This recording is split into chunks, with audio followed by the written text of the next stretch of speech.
Questão 2.2 do livro do Moisés, volume 3. Em 1 litro de hidrogênio gasoso, nas condições normais de temperatura e pressão, A. Qual é a carga positiva total contida nas moléculas e neutralizadas pelos elétrons? B.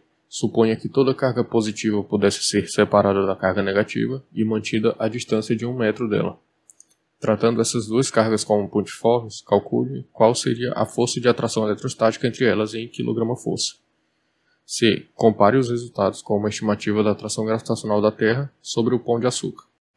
Então, aqui começando pela A, pede qual é a carga positiva total contida nas moléculas. Então, se é hidrogênio gasoso, não são átomos de hidrogênio, são moléculas de hidrogênio. Então, cada molécula tem 2 átomos. E cada molécula tem 2 prótons, um de cada átomo, e 2 elétrons, um de cada átomo também. Eu sei disso porque aqui está falando que a carga positiva total é neutralizada pelos elétrons. Então, pergunta qual é essa carga positiva que está contida e neutralizada pelos elétrons. Então, é a mesma quantidade de prótons e de elétrons. Então, se eu já sei que cada molécula tem 2 prótons, agora eu preciso calcular a quantidade de matéria. Eu quero saber quantas moléculas tem em 1 litro de hidrogênio gasoso. Aqui está a informação, que está nas condições de NTP. Um gás, nessas condições, ocupa 22,4 litros para cada mol. Então aqui tem 1 litro. Então 1 litro de hidrogênio ou de qualquer gás, nessas condições aqui, tem 1 sobre 22,4 mols. Até porque eu tenho que multiplicar isso daqui por 22,4 para obter 1 mol. Então tem que ser 22,4 unidade de volume vezes essa daqui que eu estou mostrando. Até agora eu sei que em 1 litro de hidrogênio gasoso tem esse número aqui de mols. Para eu saber qual é o número de moléculas, agora que eu tenho essa quantidade de mols, basta que eu multiplique pelo número de Avogadro. Então, número de moléculas é a quantidade de mols que eu tenho vezes o número de Avogadro. E o número de Avogadro tem dimensão de 1 sobre mol. Isso dá certinho aqui, porque agora eu não tenho mais nenhuma unidade de medida, que agora é só um número de moléculas. Então agora fazendo essa conta aqui, eu obtenho 2,688 vezes 10 elevado a 22. Essa aqui é a quantidade de moléculas que existe nesse litro de hidrogênio. Então, como cada molécula tem 2 unidades de carga elementar, porque cada molécula tem 2 prótons, cada próton tem uma carga elementar. Então, para eu saber a carga total, eu vou multiplicar isso daqui por 2 e pela carga elementar.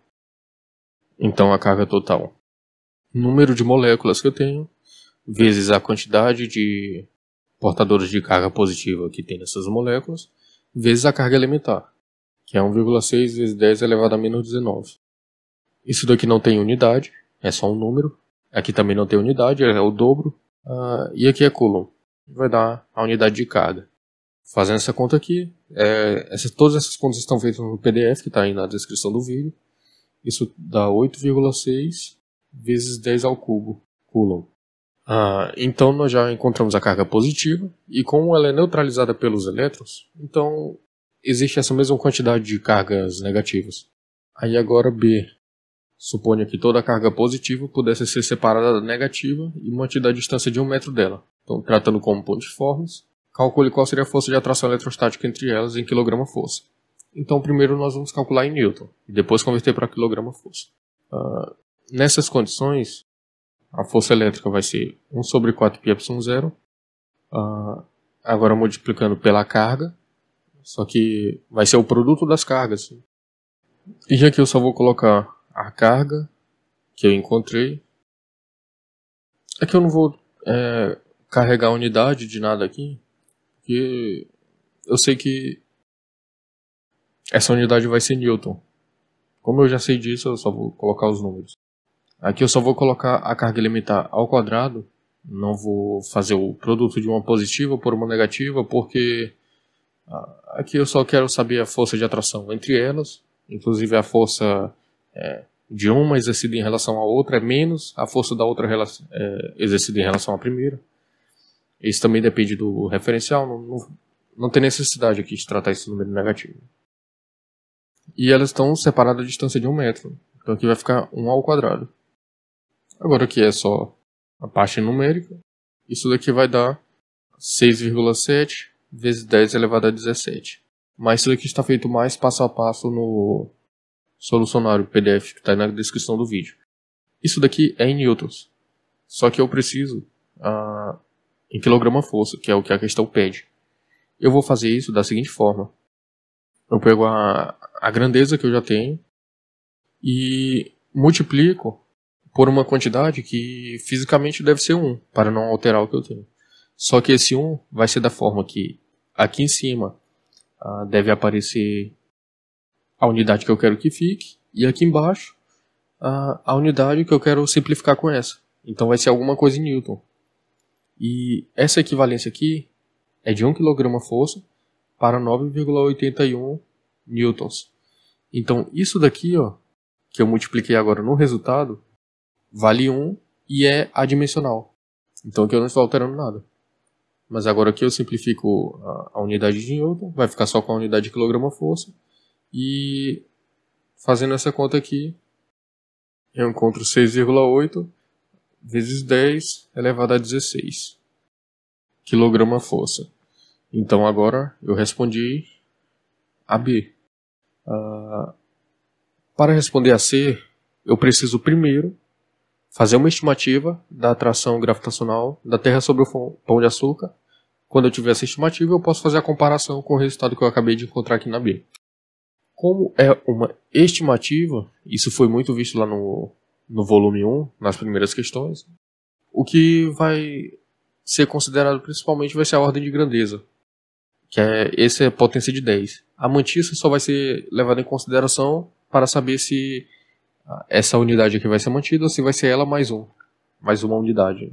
Então eu vou fazer esse arredondamento daqui a pouco. A atração gravitacional da Terra sobre o Pão de Açúcar, como é apenas uma estimativa, eu não quero saber o valor exato, quero saber um valor estimado, eu não vou me preocupar muito com a precisão dos dados. E mesmo assim vai dar certo. Como eu falei, isso foi visto lá no capítulo 1 do primeiro volume. Então, a constante gravitação universal, 6,67 vezes 10 elevado a menos 11. Agora eu tenho o produto das massas. Primeiro eu coloco aqui a massa da Terra, que é bem conhecida. 5,97, eu poderia até colocar o 6 aqui, que não iria fazer diferença. Vezes 10 elevado a 24. E agora eu preciso multiplicar isso pela massa do pão de açúcar. Esse é um dado bem difícil de obter. Eu só achei uma fonte, que foi feito por alguns engenheiros do Exército.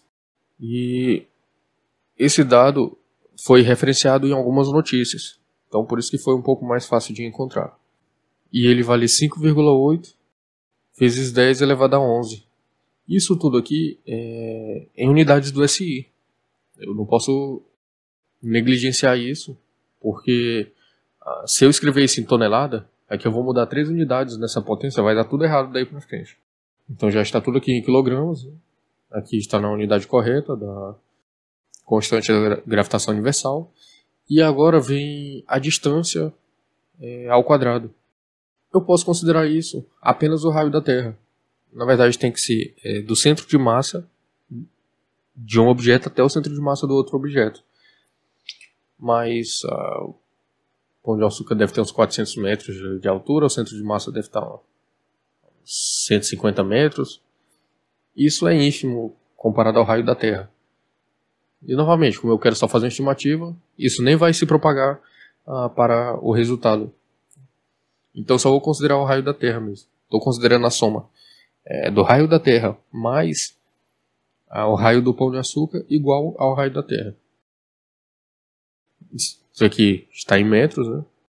Ao quadrado.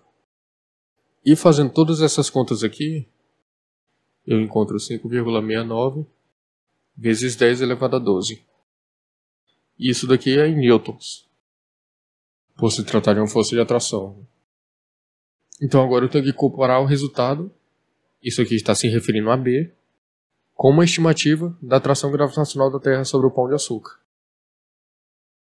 Então agora eu tenho que fazer a força elétrica sobre força gravitacional. Eu não vou usar isso daqui para comparar, eu tenho que usar a mesma unidade. Então vou usar aqui essa parte em newtons. Aqui o 6,7, como isso está acima de 5,5, eu vou considerar uma unidade a mais aqui na ordem de grandeza. Essa força é da ordem de 10 elevado a 18. Aqui também é maior do que 5,5, então vou considerar uma unidade a mais aqui. E obtenho 10 elevado a 13. Qualquer dúvida a respeito de como extrair a ordem de grandeza a partir de um número em notação científica pode ser sanada assistindo o primeiro vídeo do volume 1. Então isso daqui dá igual a 10 elevado a 5. A resposta do livro é 10 elevado a 6. Eu não sei o que foi considerado lá para que fosse encontrado 10 elevado a 6.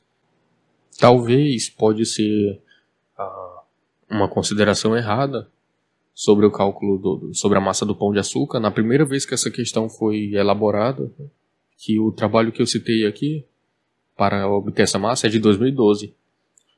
Então, de repente, com uma estimativa aqui com um número diferente, isso poderia se propagar, um número diferente no expoente, e fazer com que a resposta fosse 10 elevado a 6, mas eu não vejo nenhum erro no que está feito aqui, então eu fico com o meu resultado. E assim a questão fica completamente resolvida.